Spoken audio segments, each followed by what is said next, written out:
Sementara saat berada di Nabire, saya tak mau menyia-nyiakan untuk kembali menaikkan black bass. Umpan kembali saya lempar, dan lemparan saya kembali membuahkan hasil. Strike. Fish on! Oh kecil saja. Oh, black bass kecil. Anak bayi tadi. Wajar saya tidak mengalami kesulitan dalam menaikkan ikan seperti sebelumnya.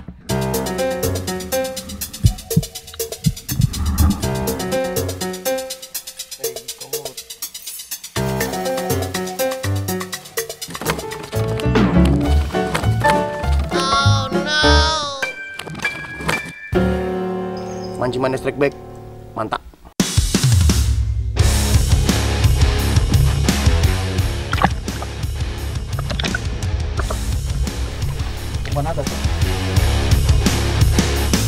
Saat berada di dekat telaga Agihe, tiba-tiba langit berubah menjadi gelap.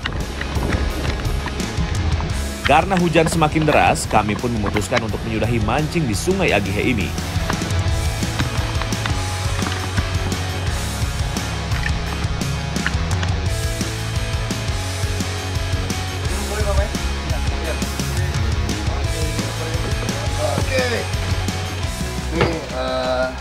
Tempat tinggal sementara kita nih selama mancing di muara di Desa Wainami. Ini sungai apa, Om? Muara sungai apa ini? Mana? Aribo. Aribo.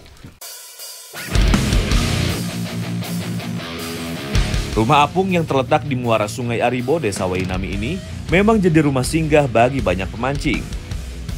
Selain letaknya yang strategis, rumah ini sengaja dibuat agar pendatang lebih memiliki privasi.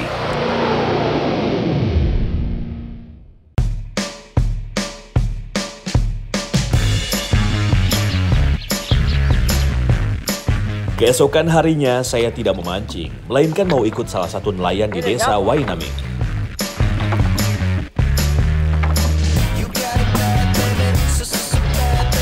Bapak siapa, Nam? Oh, harus buka sepatu. Bapak Victor. Bapak Victor. Gitu, Mama. Nih, hari ini saya sama Bapak Victor sama Mama. Kita mau cari udang, Bapak. Mau jaring udang ya? Oh, ini ternyata harus buka sepatu kah, Pak? Iya. Aman nih, nggak ada karang ya? Tidak ada.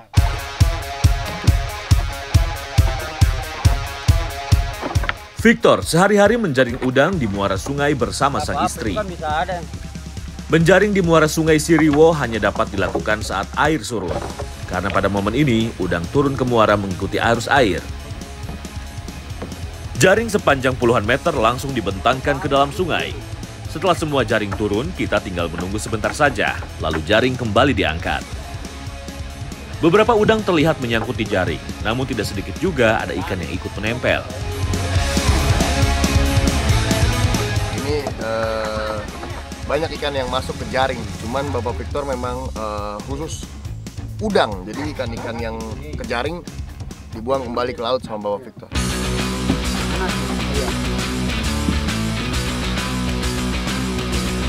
Ini dia salah satu penghuni sungai yang menjadi musuh para penjaring udang. Walau memiliki nilai ekonomis, namun jika terjaring, kepiting biasanya akan langsung dibuang. Karena jika terlalu lama, kepiting dapat merusak jaring dengan capitnya. Wah, pantas aja Bapak Victor sangat kesal ya kalau ketemu kepiting menyangkut di jaringnya. Kebanyakan makan udang, nafsunya tambah. Oh, itu ya? Iya, nafsu makan. Kasih lihat Om Victor. Oh, ini udang hasilnya. Yang satu udang putih, satu udang tiger ya Om ya? Ya. Kita ngomong mancing mania strike back, mantap. Oke ya? 1, 2, 3.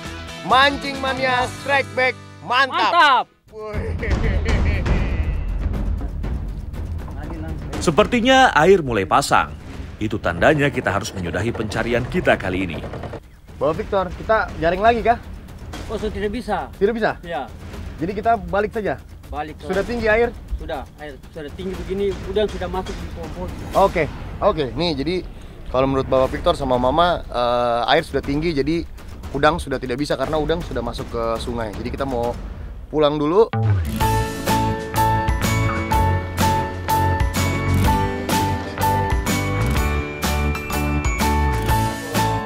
Sekembalinya ke rumah apung, saya mau mengolah udang yang kami dapatkan tadi. Ayo tebak, kira-kira saya mau masak apa ya? Hari ini saya sama Om Gustaf mau bikin kuah kuning udang nih. Om Gustaf mau bikin papeda ya, Meh? Ya, jadi kita nanti makannya pakai papeda. Wih, mantap. Saya mau ulek bumbunya dulu. Ya. Bawang serta kawan-kawannya pun langsung saya kumpulkan untuk dihaluskan. Kuah kuning memang salah satu masakan yang sangat familiar, terutama bagi masyarakat pesisir di Indonesia. Dan biasanya masakan ini disandingkan dengan papeda untuk menyantapnya. Air sudah mendidih, buat apa, Kak? Papeda. Pakai ini, Kak? Ya, pakai gayung? gayung. Oke.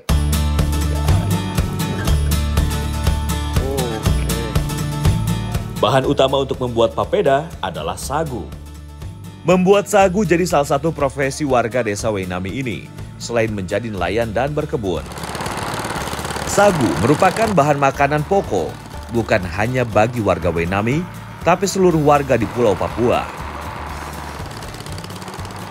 Cara membuatnya, pertama batang sagu diparut menggunakan alat yang sudah dimodifikasi. Dalam sehari, mesin ini dapat memarut hingga puluhan batang sagu. Setelah diparut dan dikumpulkan, parutan sagu diperas menggunakan air.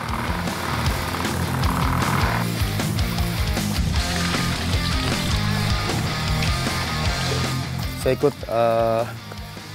bapak-bapak sama kakak ya. Lagi apa pangkur namanya, Pak? Oh, pangkur ya. Kita lagi bikin sagu, proses pembuatan sagu nih. Cara pembuatan sagu hampir menyerupai pembuatan santan pada kelapa. Nah, ini lagi proses meramas nih, atau meremas-remas. Jadi kayak kita kalau mau bikin santan jadi dari kelapa, jadi kita remes-remes keluar airnya. Tadi yang di sana proses marutnya. Aliran air hasil remasan disaring hingga 2 kali. Saringan terakhir merupakan saringan yang sangat halus, agar hanya dari sagu saja yang tertampung di wadah. Tunggu beberapa saat hingga sagu mengendap. Setelah dirasa cukup, air yang ada di wadah langsung dikeringkan. Oh, ini dia nih hasilnya nih. Oh, biasanya kalau Om Peki dan keluarga sehari hasilnya bisa 3 karung ya. Bisa 3 karung yang 15 kilo. Mantap. Kita bawa, Pak. Inilah sagu murni tanpa campuran bahan apapun yang dikonsumsi warga Papua. Untuk mengolah sagu yang tadi sudah kita dapatkan tidak terlalu sulit.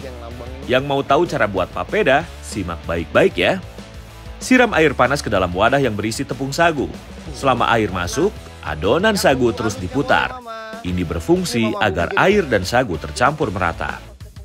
Adonan sagu pun akan berubah bentuk menjadi seperti bubur. Ini menandakan papeda sudah siap untuk disantap. Kini tinggal saya masak udang kuah kuningnya. Tumis bumbu yang telah dihaluskan. Lalu tambahkan batang serai, daun jeruk, daun salam, dan juga kemangi agar masakan lebih wangi dan segar. Setelah bumbu matang yang ditandai dengan aroma harum, masukkan udang yang telah dibersihkan. Setelah bumbu tercampur dan menyerap sempurna, kuah kuning pun siap disantap bersama papeda. Sip.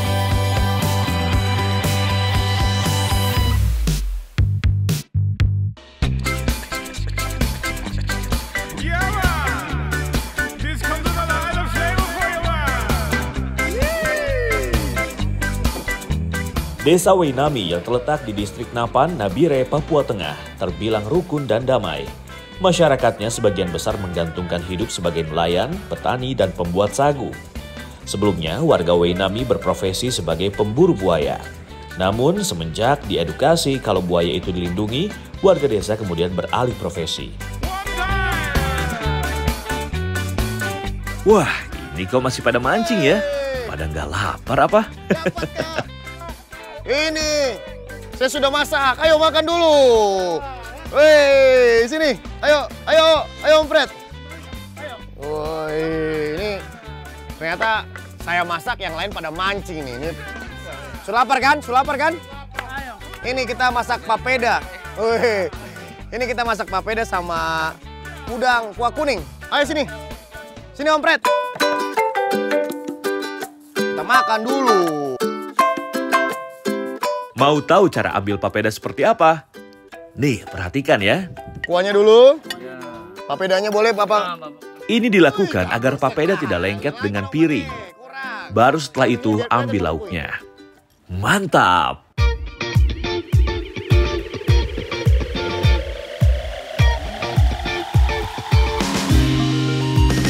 Wih, ini mantap banget. Emang papeda cocoknya sama kuah-kuah. Biasanya dimakannya sama kuah kuning ikan, udang atau kepiting ya. Wih, mantap.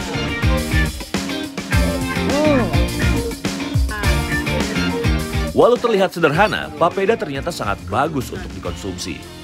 Selain menjadi sumber energi yang baik, papeda juga mengandung antioksidan yang berfungsi mencegah penumpukan zat radikal bebas pada tubuh. Mancing Mania Strike Back! Mantap!